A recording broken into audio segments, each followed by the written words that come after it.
ठीक आहे. आज दिनांक 30/12/2024 रोजी आपण देवलापार इथले ताज राईस मिल याचं कनेक्शन चेक करायला आलेलो आहे. या प्रिमायसिस मध्ये आपण जेव्हा एंट्री केली तेव्हा सुरुवातीला आपण ट्रान्सफॉर्मर जवळ आलोय. ट्रान्सफॉर्मर जवळ आल्यानंतर ट्रान्सफॉर्मरचा खाली जो डिस्ट्रीब्युशन बॉक्स लागलेला आहे त्या डिस्ट्रीब्युशन बॉक्स मध्ये तिन्ही याला जे करंट चेक केलंय तर इथे जे करंट दाखवत आहे 22.99 अँपिअर दाखवत आहे. ठीक आहे. त्याच्यानंतर दुसऱ्या फेजला जर आपण करंट चेक केलाय तर हा जो करंट आहे 45 अँपिअरच्या जवळपास दाखवत आहे, फ्लेक्च्युएट आहे.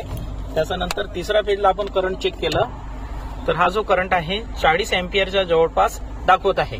ठीक आहे. म्हणजे ट्रान्सफॉर्मर येणारा जो करंट आहे त्या तिन्ही फेजला आपण टॉंग टेस्टर प्रमाणे दाखवत आहे. परंतु सदर केबल जी पाहिली जे डिस्ट्रीब्युशन बॉक्सवरनं आलेली केबल आहे या केबलला इथे जॉईंट पण दिसत आहे आणि कंझ्युमरच्या प्रिमायसेस मध्ये गेलेली आहे. या ठिकाणी पण आपण करंट मोजत आहे सदर ग्राहकाचा तर 6.19 अँपिअर ही न्यूट्रल असावी. त्याच्यानंतर एका फेजला 28, दुसऱ्या फेजला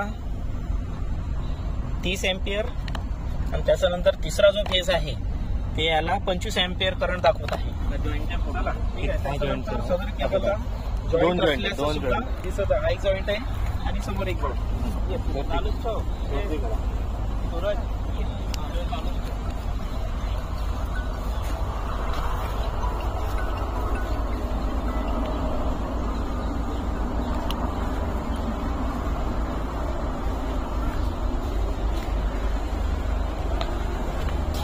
त्यानंतर आता आपण मीटर रूम मध्ये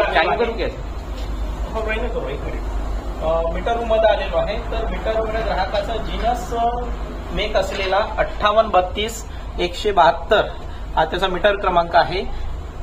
तर या सदर मीटरचे आपण पल्सेस मोजलेत तर पल्स आपलं मीटर करंट मोजत आहे आपण तर आर फेजला 0 अँपिअर दाखवत आहे जे की ट्रान्सफॉर्मरवर आपल्याला 44 अँपिअरच्या दरम्यान दाखवत होतं.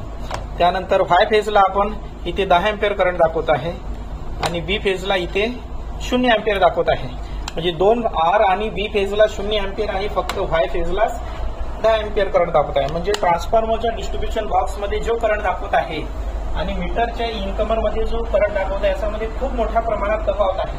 आता ही तफावत का याचा आपण शहानिशा करण्यासाठी सदर मीटरच्या बॅक साईडला इथे एक रूम आहे.